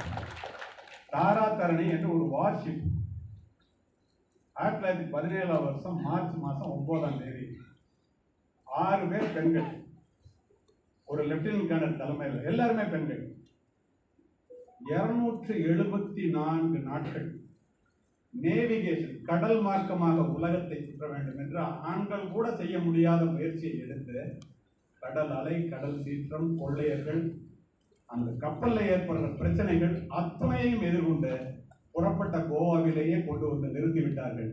இவர்கள் தான் தற்காலத்து பெண்கள். நினைத்து பாருங்கள், எவ்வளவு பெரிய சக்தி நிறைந்தவர்களுக்கு. வரிசையா சொல்லிட்டே போகலாம். 38 பேருக்கு ட்ரைனிங்ல பேசுறதுக்காக குரூப் 1 ஆபீசர்ஸ், 27 பேர் பெண்கள், 121 பேர் ஃபோர்ப்ஸ் மேகசின் பில்லி நேஷனல் வெளியிட்டிருக்க, 41 பேர் பெண்கள். 2 நாட்களுக்கு முன்னால் ஹில்டன் ஹோட்டல்ல ஆண்டர்பிரினர்ஸ்க்காக ஒரு பெரிய மீட்டிங், அதுல பேசுறதுக்காக போயிருக்கு. பாதி பேருக்கு மேல் பெண்கள். இவங்கெல்லாம் கேட்க வந்திருக்காங்களான்னு கேட்டேன். இல்ல அத்தனை பேரும் 50 கோடி 600 கோடி 50 கோடியிலிருந்து 600 கோடி வரை பிசினஸ் செய்யறவங்க. சரி, இது அத்துணைக்கும் அடிப்படையில் இந்த பெண்கள் நான் சொன்ன இந்த சூழ்நிலையில் இருந்து மாறி வர வேண்டும் என்றால் என்ன தேவை? இந்த மேடையில் அமர்ந்திருக்கின்ற அத்துணை பேரையும் நீங்கள் திரும்ப ஒரு முறை பாருங்கள். நான் உட்பட எல்லோரும் கோடீஸ்வரர்கள் என்ற காரணத்தினால் இந்த மேடைக்கு அழைக்கப்பட்டிருக்கிறோமா? அல்ல. இது என்ன காரணம்? அறிவுடை ஒருவனை அரசனும் விரும்புவான். அரியாசனத்தில் இருப்பவர்களிடம் சரியாசனம் தருவது கல்வி. மன்னரும் மாசர கற்றோனும் சீர்தூக்கின் மன்னரில் கற்றோன் சிறப்புடையோன். மன்னருக்கு தன் தேசமல்லால் சிறப்பில்லை, கற்றோருக்கு சென்ற இடமெல்லாம் சிறப்பு. அந்த ஒற்றை காரணத்தினாலே எப்படி சிறப்பிலும் யாவரை ஆளும் அப்பொழுது கற்றோரை மேல் வருகிறார். தலைக்கு சொல்லியிருந்தாங்க எப்படியெல்லாம் போராடி இந்த இடத்துக்கு வந்தாங்க. அத்தனைக்கும் அடிப்படை காரணம் என்ன? கொஞ்சம் கோட் போட்டுட்டு அட்வொகேட் படிக்கிற பெண்கள் நிறைய பேர் உட்கார்ந்துருக்கிறீங்களே, அடிப்படை காரணம் என்ன? கல்வி தானே. அந்த கல்வி யாராவது ஏன்டா படிச்சவன்லாம் வேலைக்கு போறாங்க, படிச்சு என்ன பண்ண போறோம் அப்படி சொல்றாங்கன்னா தயவுசெய்து கேட்கறேன். படிச்சவன்லாம் யாரா பெரிய ஆளா இருக்கான்னு சொல்லுங்க. காமராஜர்ல இருந்து ஆரம்பிச்சு ஒரு 10 பேரை சொல்லுவோம், அதுக்கு மேல சொல்ல முடியாது. அவங்க எவ்வளவு படிச்சாங்கிறது இவனுக்கு தெரியாது. உங்களுக்கு தெரியுமா? Leaders are readers and readers R leaders. Today reader tomorrow leader. நான் வரும்போது கலெக்டர் பேசிக்கணும், அது தெரியாது. ஆனா கோடிக்கணக்கான படித்தவர்கள் இந்த உலகத்தை ஆட்சி செய்கிறார்கள். இந்த கல்வியினுடைய மேன்மை அதுதான். நீ எவ்வளவு பெரிய பணக்காரனுக்கு மகளாகவோ மகனாகவோ பிறந்தாலும், குறிப்பாக பெண்கள் சம்பந்தப்பட்ட நிகழ்ச்சி என்கிற காரணத்தினாலே பெண்களுக்கே சொல்லுகிறேன், எவ்வளவு பெரிய கோடீஸ்வரனுக்கு நீ மகளாக பிறந்தாலும் பெற்றோர்களிடமிருந்து சொத்தை பெறுவதை போல கல்வியின் மூலம் பெறுகின்ற அறிவினை எந்த கொம்பனாலும் பெற முடியும். நீ படித்துத்தான் பெற முடியும். இந்த 100 ஏக்கர் நிலத்தை நீ வச்சுக்க, 100 ஏக்கர் 100 மாடி கட்டடத்தை வச்சுக்க, 100 கோடி பணத்தை வச்சுக்கன்னு பிரிச்சு பிள்ளைங்களை கூப்பிட்டு கொடுக்கலாம். இந்த எம்ஃபில் நீ வச்சுக்க, இந்த பிஹெச்டி நீ வச்சுக்க, இந்த எம்எல்ஏ நீ வச்சுக்கன்னு கொடுக்க முடியுமா? அவனவன் படித்துத்தான் பெற முடியும். அதுதான் கல்வியினுடைய சிறப்பே. சரி, பணக்கார வீட்டில் உள்ளவனே படிக்கிறாங்க, நம்மெல்லாம் படிக்கணும், பெண்கள் குறிப்பா படிக்கணும் இல்லை? பணக்காரர்களுடைய மாளிகையிலே பிறக்கின்ற, மன்னர்களினுடைய மாளிகையிலே பிறக்கின்ற பிள்ளைகளினுடைய கால்களை கூட தோங்குவதற்கு தோள்கள் காத்திருக்கின்றன. நம்மை போன்ற ஏழை குடும்பத்திலே பிறக்கின்ற பிள்ளைகளினுடைய தோள்களுக்கோ சுமைகள் காத்திருக்கின்றன. இதிலிருந்து நாம் அறிந்து கொள்வது என்ன? பணக்காரர்களுடைய மாளிகையிலே பிள்ளைகள் பிறக்கும் போதே வளர்ந்தே பிறக்கிறார்கள். நம்மை போன்ற ஏழை குடும்பத்திலே பிள்ளைகள் பிறந்துதான் வளர்கிறார்கள். ஆனால் நம்முடைய பெருமை என்ன தெரியுமா? இங்கு அமர்ந்திருப்பவர்களுடைய பெருமை என்ன தெரியுமா? வளர்ந்தே பிறப்பது வாரிசு உரிமை, பிறந்து வளர்வதே பிறப்பின் பெருமை. அது உங்களால் மட்டுமே நிரூபிக்க முடியும். இந்த வாய்ப்பை கடவுள் கொடுத்திருக்கிறார், கல்வியின் மூலமாக மட்டுமே. ஏன் அப்படி சொல்லுகிறேன் தெரியுமா? A question was asked, what is the biggest regret in your life was? The talks of superstar Larry King replied, I should have been better rooted through the books in my early days. எந்த சப்ஜெக்டை கொடுத்தீங்கன்னாலும் கையில paper இல்லாம, பொருள் மாறுபடாமல், தலைப்பிலிருந்து வேறுபடாமல் எத்தனை மணி நேரம் வேணாலும் பேசுவோம், கையில பேப்பர் இல்லாம. அவன்கிட்ட போய் கேட்கிறாங்க, எப்படி சின்ன வயசுல நீ செஞ்ச தப்பு என்னன்னு கேட்கிறேன். நிறைய புத்தகங்கள் நூலகத்தில் இருந்தது, அதை நான் படிக்காமல் விட்டுவிட்டேன். உள்ளபடியே எங்கள் புத்தகங்கள் எல்லோருக்கும் கொடுத்ததை பார்க்கும்போது அப்படி ஒரு மகிழ்ச்சி எனக்கு பல இடங்களிலே போது அப்படி கொடுக்க ஆரம்பித்திருக்கிறார். ஏன் அவ்வாறு சொல்கிறேன்னு தெரியுமா? வாளினுடைய கூர்மையும் நூலினுடைய கூர்மையும் மட்டுமே இந்த நாட்டை ஆள்கிறது. காலப்போக்கிலே வாளினுடைய கூர்மை முனைமழுங்கி நூலினுடைய நூல் என்று நான் சொல்வது புத்தகங்கள், நூலினுடைய கூர்மை மட்டுமே விஞ்சி நிற்கின்றது. கூர்தீட்டப்படாத எதுவுமே முனைமழுங்கி போய்விடும். நம்முடைய மூளையும் அவ்வாறே. நம்முடைய மூளை கூர்தீட்டப்பட வேண்டும் என்றால் எவ்வளவு புத்தகங்களை, நல்ல புத்தகங்களை தேர்வு செய்து படிக்க முடியுமோ, பெரியவர்களாக இருக்கட்டும் சிறியவர்களாக இருக்கட்டும், தயவு செய்து படிக்கும். ஏன் தெரியுமா? Anyone who stops learning is old. Anyone who keeps on learning not only remains young but becomes more valuable regardless of their physical capacity. அத்தனை அருமையானது புத்தகங்கள். பள்ளி படிப்பு முடித்து கல்லூரியிலே கால் எடுத்து வைத்தவுடன் புத்தகங்களை தூக்கி மூலையிலே எறிந்துவிட்டு படிப்பு முடிந்து விட்டதாக யாரேனும் நினைத்தார்களே, ஆனால் வாழ்க்கையிலே போட்டு நீ நூலகத்திற்கு போ, நாம் எவ்வளவு பெரிய முட்டாள்கள் என்பதை அங்குள்ள புத்தகங்கள் சொல்லும். அணுகுண்டு கூட ஒரு முறைதான் ஓசையுடன் வெடிக்கும், புத்தகங்கள் திறக்கும் போதெல்லாம் ஓசையின்றி வெடிக்கும் என்று எழுதுபவர் ஜெயகாந்த். கருத்துலக பெரியவர்களின் கனமான சிந்தனைகள் புத்தகங்களிலே கொட்டி கிடக்கிறது. அதை படிப்பதன் மூலம் மட்டுமே தன்னை அறிந்து கொள்வது. எப்படி?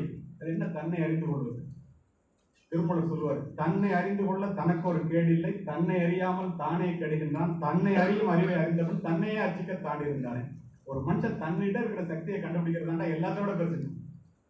All power is within you. You can achieve anything and everything. Don't believe that you are weak. விவேகானந்தர் சொல்றாருங்க, கண்ணதாசன் புரியுற மாதிரி, உன்னை அறிந்தால் நீ உன்னை அறிந்தால் இந்த உலகத்தில் போறான். அப்போ அப்படி படிச்சா என்ன கிடைக்கும்? தன்னை அறிந்து கொள்வது எப்படி? மனிதர்களை புரிந்து கொள்வது எப்படி? வாழ்க்கையை தெரிந்து கொள்வது எப்படி? உலகத்தை ஜெயிப்பது எப்படி? போராட கற்றுக்கொள்வது எப்படி? அது மட்டுமா? தோல்வியில் துவண்டு விடாமல் இருப்பது எப்படி? வெற்றியில் வீழ்ந்து விடாமல் இருப்பது எப்படி? அத்துணையும் புத்தகங்களில் இருந்து மட்டுமே பெற முடியும்.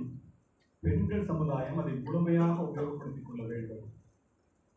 பெண்ணிற்கு கல்வி வேண்டும், பெண்மையை பேணுதல்.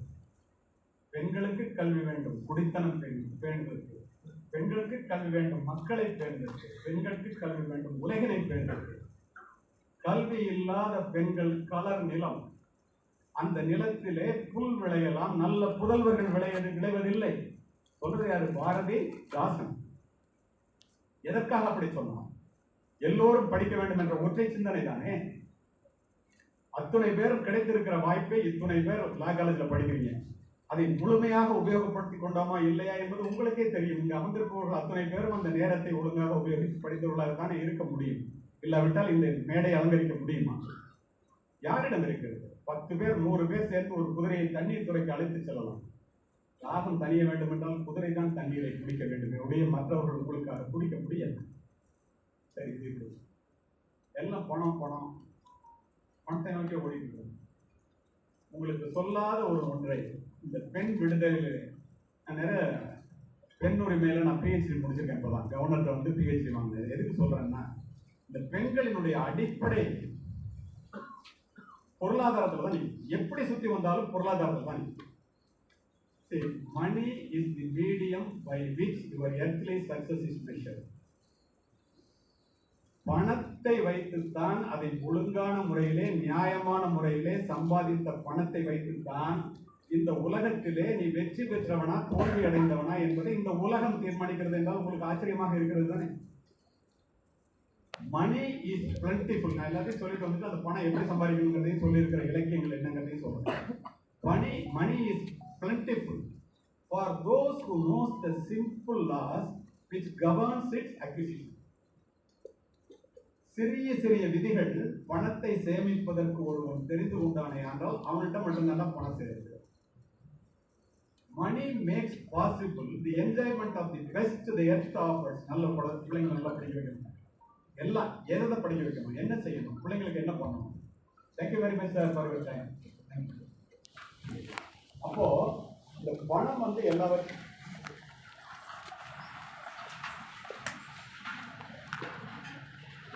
இந்த பணம் எல்லாத்தையும் முடிவு பண்ணுதுன்னா எப்படி முடிவு பண்ணும்? அருமை பெற்றோர்களே, money is governed today by the same laws which control it. When prosperous people crossed the streets of Babylon 6000 years back, 6000 ஆண்டுகளுக்கு முன் நியாயமான வழியிலே பணத்தை சேர்ப்பதற்கு எது விதியாக இருந்ததோ இன்று வரைக்கும் அதுவாகத்தான் இருக்கிறது. எவ்வளவு பெரிய பணக்காரனா இருந்தாலும் இந்த பினான்சியல் நாலேஜ் இல்லாததுனால அவன் தோற்றுவான்.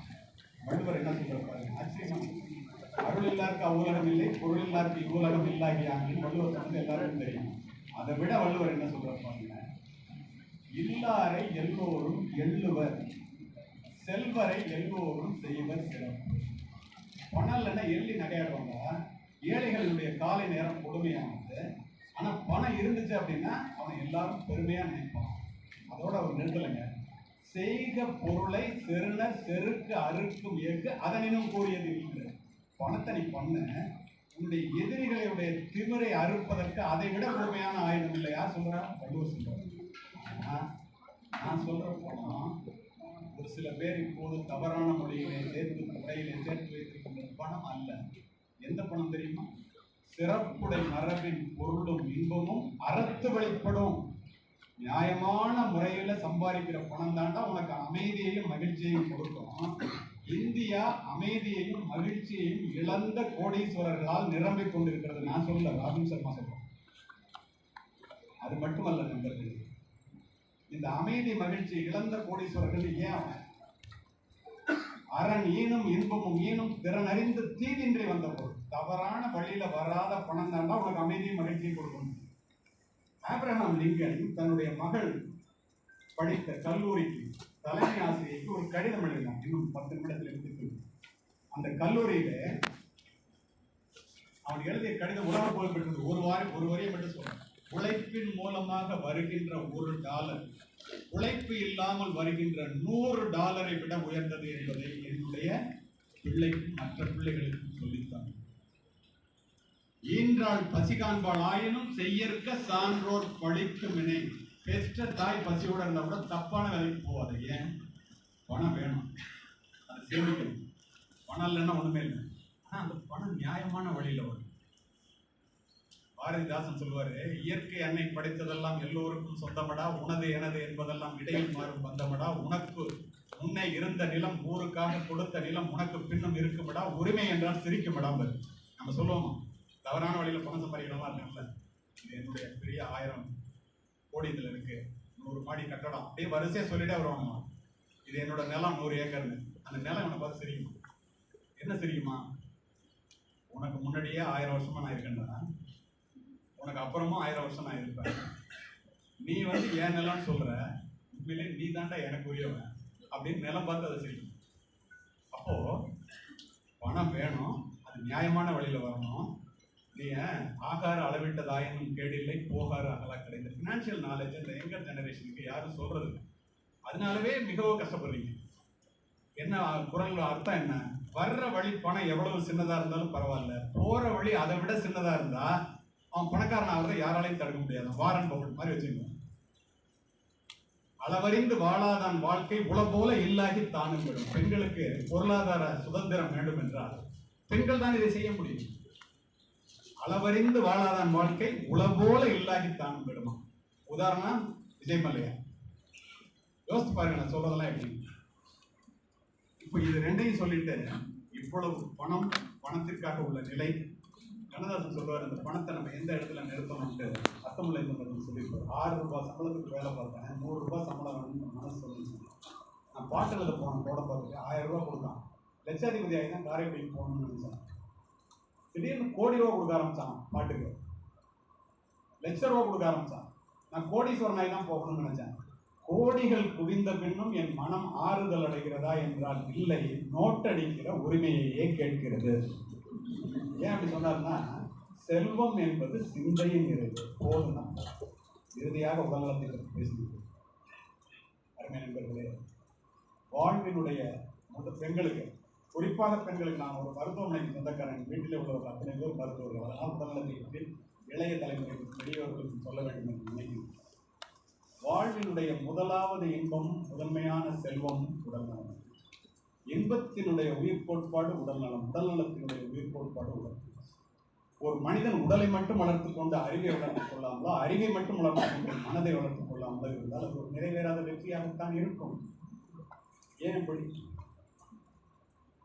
உழைத்து உழைத்து ஓடாய் தேய்ந்தது வாழ்க்கையை நிம்மதியாக அனுபவிக்க வேண்டிய நேரத்திலே நாம் உடல்நலத்தை இழந்து விடுகின்றோம். உடல்நலத்தை தேடுகின்ற இடம் மருத்துவமனை அல்ல, உடல்நலத்தை தேடுகின்ற இடம் மைதானம். ஒரு மனிதன் மைதானத்திலே நேரத்தை செலவு செய்யவில்லை என்றால் அவன் மருத்துவமனைக்கு நேரத்தை செலவு செய்தே ஆக வேண்டும். இது சத்தியம். ஓடி ஓடி உழைத்து ஓய்ந்து உட்கார்ந்து செல்வத்தை சேர்த்து அமைந்து உட்காரும் போதுதான் தெரிகிறது நாம் இழந்த ஆரோக்கியம்தான் உண்மையான செல்வம் என்பது. இதையெல்லாம் சொன்ன பிறகு கூட எனக்கு உடற்பயிற்சிக்கு நேரம் இல்லை, என் உடலுக்காக 1 மணி நேரம் செலவு செய்வது என்னால் முடியாது, நான் ரொம்ப பிஸியா இருக்கேன்னா, ஈரோட்லேருந்து சென்னைக்கு ரொம்ப அவசரமாக போகிறேன், எனக்கு பெட்ரோல் போட கூட நேரம் இல்லை அப்படின்னு போகும்போது பாதியிலேயே பயணம் தடைப்பட்டு போவதை போல பாதியிலேயே எங்கள் டப்னு அடிக்கிறதுல நின்று. எதை இழந்தாலும் திரும்ப பெறலாம், உடல்நலத்தை இழந்தால் திரும்ப பெற முடியாது. Healthy man wants everything in the world. Sick man wants only one thing. என்ன? ஹெல்த். அது தவிர வேற ஒன்றும் கிடையாது. அப்போது உடல் இருக்கும் போது இதை எப்படி சொல்லியிருக்காங்க தெரியுமா? உடலில் உறுதி உடையவரே உலகில் இன்பம் உடையவர். இடமும் பொருளும் நோயாளிக்கு இனிய வாழ்வு தந்திடுமோ. வயசானதுக்கு அப்புறம் நாங்கள் தெரிஞ்சுட்டு பிரயோஜனம் இல்லை. இளைஞர்கள் இப்போதே தெரிந்து கொள்ள வேண்டும், குறிப்பாக பெண்கள் தெரிந்து கொள்ள வேண்டும். இடமும் பொருளும் நோயாளிக்கு இனிய வாழ்வு தந்திடுமோ. சுத்தமுள்ள இடமெல்லாம் சுகமும் உண்டு, நீ அதை நித்தம் நித்தம் பேணுவையே நீண்ட ஆயுள் பெறுவார்கள். காலை மாலை உலாவி தினம் காற்று வாங்கி வருவோரின் காலை தொட்டு கும்பிட்டு காலன் ஓடி போவானே. எவனே காலை தொட்டு விட்டு ஓடிவானா, தினம் நடந்துட்டு வருவான காலத்தில். ஏழையே நீ ஆனாலும் இரவில் நன்றாய் உறங்கப்பான், கூழையே நீ குடித்தாலும் குளித்த பின்பு குடியப்பான். ஆளும் அரசன் ஆனாலும் ஆகும் வேலை செய்வானேல் நித்தம் நித்தம் பண்டிதர்களை நாடி பார்க்க வேண்டாமே. பண்டிதர்னா டாக்டர்கிட்ட போய் கையை நீட்டலாம். தூய காற்றும் நன்னீரும் சுண்ட பசித்தவின் உணவும் நோயை விரட்டி விடுமப்பான், 100 வயது தருமப்பான். அருமை உடலில் நாமெல்லாம் அறியும் வகையில் அறிவோமே, வருமுன் நோயை காப்போமே, வையம் புகழ வாழ்வோம். உடம்பால் அழியின் உயிரால் அழிவர் திடம்பட மெய்ஞானம் சேரவும் மாட்டார். உடம்பை வளர்க்கும் உபாயம் அறிந்தேன், உடம்பை வளர்த்தேன் உயிர் வளர்த்தேனே. உள்ளம் திருக்கோயில் ஊனுடம்பு ஆலயம் திருமணம். அத்துணையும் சொல்லிவிட்டு சென்று விட்டார்கள். நாம் கடைபிடிக்கிறோமா என்பதுதான். All the positive thinking in the world will not amount to anything without decisive action. காலையில் எந்திரிச்சு வாக்கிங் போகணும்னு நினைப்போம். அல்லாரம் அடிச்சோம்னா காலையில் ஓகே அடிச்சுட்டு இன்னும் கொஞ்சம் நேரம் பேட்டில் ஆஃப் த பெட்டுப்போம். இன்னும் கொஞ்சம் நேரம் தூங்கலாம்னா ஒழிஞ்ச சொல்றது உண்டு இளைஞர்களுக்கு. 3 மணிக்கு எழுபவன் முனிவன், 4 மணிக்கு எழுபவன் ஞானி, 5 மணிக்கு எழுபவன் அறிஞன், 6 மணிக்கு எழுபவன் மனிதன், 7 மணிக்கு எழுபவர்கள் எருமை என்று சொல்வது உண்டு. நீங்கள் எத்தனை மணிக்கு எழுந்திருக்கிறீர்கள் எனக்கு தெரியும். இதை கடைபிடிப்பவர்கள் யாரும் வாழ்க்கையில தோற்றதாக சரித்திரம் இல்லை. காலையில் படுக்கையை விட்டு சீக்கிரமாக எழுந்தவர்கள் வாழ்க்கையில் தோற்பதில்லை, தெரியுமா உங்களுக்கு? இறுதியாக தாயிலே ஆரம்பித்தேன், தாயிலே பிடிக்கின்றது. உள்ளபடியே கலெக்டர் குறிப்பிட்டாங்க, ஒரு தாயை எத்துணை நிமிடம் மனதார, நம்ம எல்லாருக்கும் ஒரு உதாரணம் பிரின்சிபல் செஷன் சொல்லிட்டு இருந்தாங்க. நாங்கள் 2 பேரும் அவங்க போனதுக்கப்புறம் பேசுவோம். இது எதுக்கு சொல்றேன்னா, நான் எந்த இடத்திலிருந்து எங்கே வந்திருக்கேன். சமீபத்தில் நடந்த ஒரு சம்பவம் என் மைண்ட் என்னன்னா, ஏர்போர்ட்டுக்கு பெற்ற தாய் அழைக்கின்ற ஒரு பையன் 7:30 மணிக்கு உட்கார. என்ன நடப்புன்னா, கணவனை இழந்த ஒரு கைம்பெண் 10 பாத்திரம் தேய்த்து தன் பிள்ளையை படிக்க வைத்து சிங்கப்பூரிலே இருந்த நிலத்திலே அரைகாணி நிலத்தை விற்று வேலை வாங்கி கொடுத்தாங்க. என்ஜினியர் முதல் 2 நாள் வந்துட்டு போகிறான். அப்புறம் 2 வருஷம் ஃபோனில் பேசுகிறான். அப்புறம் பேசவே இல்லை. வயதாகிடுச்சுப்பா, எல்லா பிள்ளையும் கேட்குற மாதிரி, எல்லா அம்மாவும் கேட்குற மாதிரி கல்யாணம் பண்ணிக்கிறா. ஒரு பேர பிள்ளையை பார்த்துட்டு போகிறேன். திருச்சியிலேருந்து புதுக்கோட்டை போகிற வெளியில் என்னுடைய மிக மனதை உருக்கிக்கிட்ட. அங்கேருந்து நான் வர்றேன், நான் சொல்கிறதெல்லாம் நீ கேட்கணும். வந்து இந்த நிலத்தை வீட்டை வீங்கிறான். கூட பிறந்தவன் வீட்டை ஏண்டி விற்கிறாங்க, நான் சிஸ்டர்கிட்ட கேட்கல விற்கிறாங்க. பிள்ளை பாசம், பெத்த மனம் பிரித்து பிள்ளை மனம் தள்ளணும்ல, எல்லாத்தையும் விற்று பணத்தை வாங்கிட்டேன். ஒரு சிங்கப்பூர் அழைச்சிட்டு போகிறேன், அங்கே வா, நான் கல்யாணம் பண்ணிட்டேன். அவன் கல்யாணம் ஆகி 2 குழந்தை இருந்து அம்மாவுக்கு தெரியாது. கொண்டு வந்து 7:30 மணிக்கு ஏர்போர்ட்டில் உட்கார வச்சுட்டு உள்ளே போகிறோம். 12:30 மணி வரைக்கும் அந்த அம்மா உட்கார்ந்த இடத்துல உட்காந்துருக்குறாங்க. மணிராஜன் என்கிட்ட வேலை பார்த்த இன்ஸ்பெக்டர் இமிகிரேஷன். அவர் ஃபோன் பண்ணி, ஒரு 5 மணி நேரமாக ஒரு அம்மா எந்திரிக்காமல் உட்காந்துருக்கு. சிசிடிவியில் பார்த்துட்டு ஒரு காஃபி வாங்கிட்டு ஏர்போர்ட் ஆஃபீஸர் அவர் போகிறார். இந்த அம்மா சொல்கிறாங்க, கூட்டம் அதிகமாக இருக்கு போட்டுருக்கா, சிங்கப்பூர் டிக்கெட் எடுக்க என் பையன் போயிருக்கு. அங்கே டிக்கெட் எடுக்கலாமா என்னன்னு இந்த அம்மாவுக்கு தெரியாது. நீ அவனுக்கு கொண்டு போய் கூட அவன் பசித்தாங்க. இந்த அம்மா கொண்டுட்டு கொடுக்கணுன்னா அவன் சொல்கிறான், என்ன அவன் பையன் பேர் என்னன்னா சண்முக சுந்தரம். ஒன்று போய் சாட்டை பார்த்தா அவன் 11:30 மணிக்கு சிங்கப்பூர்லேயே போய் இறங்கிட்டான். பெற்ற தாயை கைவிட்டு எல்லா சொத்தையும் வாங்கி.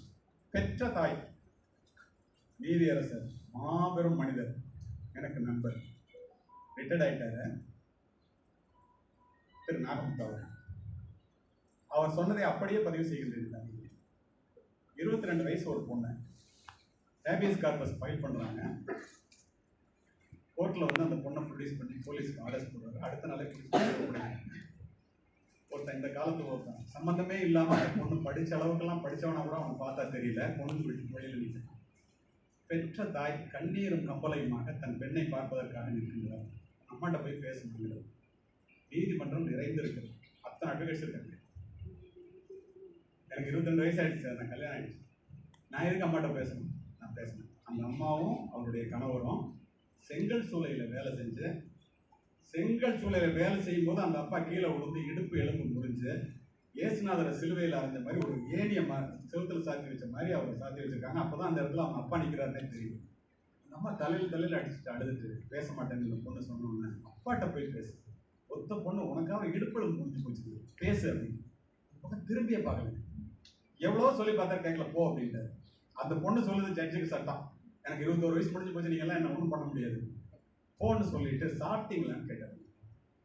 உங்களுக்காகவே சொல்லுவீங்க, இளைய தலைமுறைக்காகவே. நீங்கள் இந்த கல்லூரியில் படிப்பதற்கு என்ன காரணம் தெரியுமா? உங்களுடைய அறிவோ திறமையோ மதிப்பெண்களோ அதெல்லாம் 2ஆம் பட்சம். முதல் காரணம் என்ன தெரியுமா?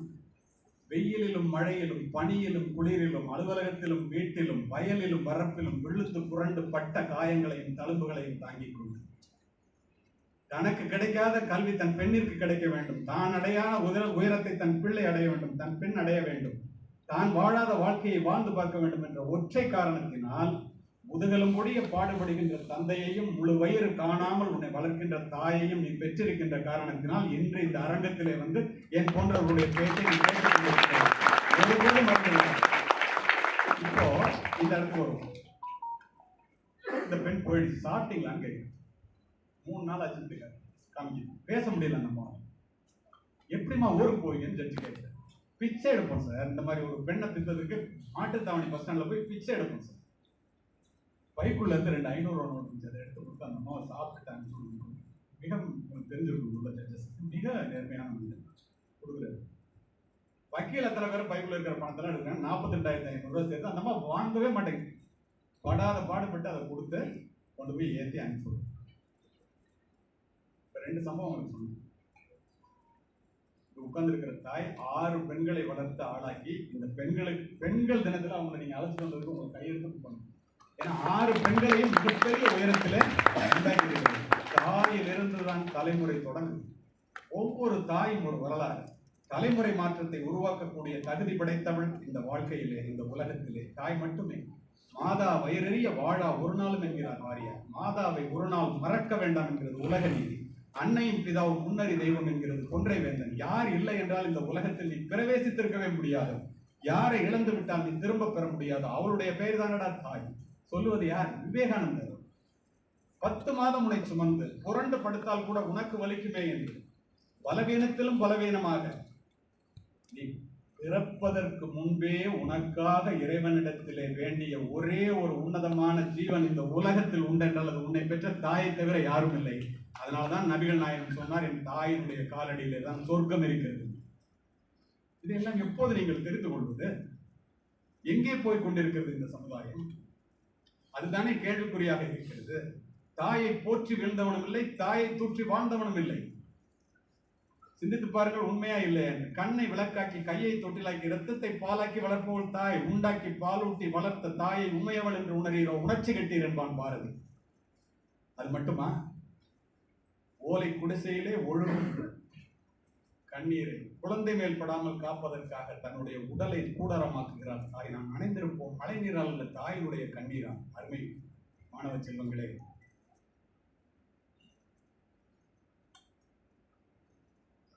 இந்த இடத்துல அத்தனை பேருக்கும் நான் சொல்லி விடைபெற விரும்புவது, ஒரு இந்த மண்ணில் நடந்த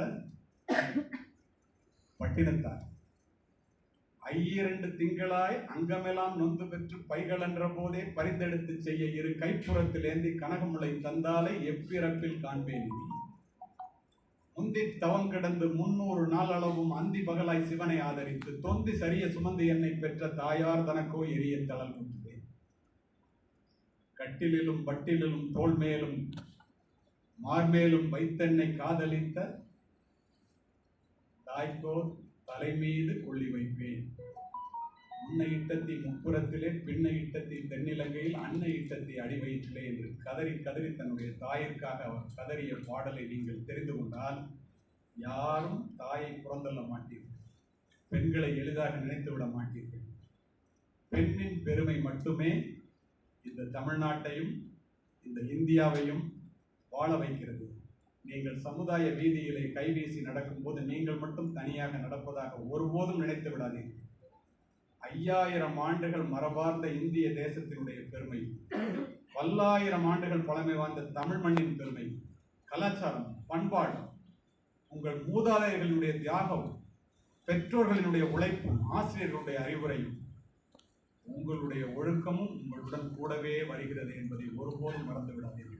தேடி சோறு நிதந்தென்று பல சின்ன சிறு கதைகள் பேசி மனம் வாடி துன்பமிகு உணர்ந்து பிறர் வாட பல செயல்கள் செய்யும் நரை கூடி கிடப்பருவம் மீதி கொடும் கூற்றுக்கு இறையன பின் மாயும் பல வேடிக்கை மனிதரை போல் நான் வீழ்வேன் என்று நினைத்தாயும் அவ்வாறு அது மாதிரி வீழ்ந்து போகாமல் சாதிக்க வேண்டும் என்ற எண்ணத்தோடு இந்த நிகழ்ச்சியை ஏற்பாடு செய்த முதன்மை மாவட்ட நீதிபதி அவர்களுக்கும் இந்த அத்துணை நேரத்தையும் ஒதுக்கி இங்கு வந்து அமர்ந்த அத்துணை நல்ல உள்ளங்களுக்கும் ஒரு 10 நிமிடங்கள் நான் பேச நினைத்ததை விட அதிகமாக பேசிவிட்டேன். காரணம், உங்களுடைய the intake of the crowd was very good. Thank you very much.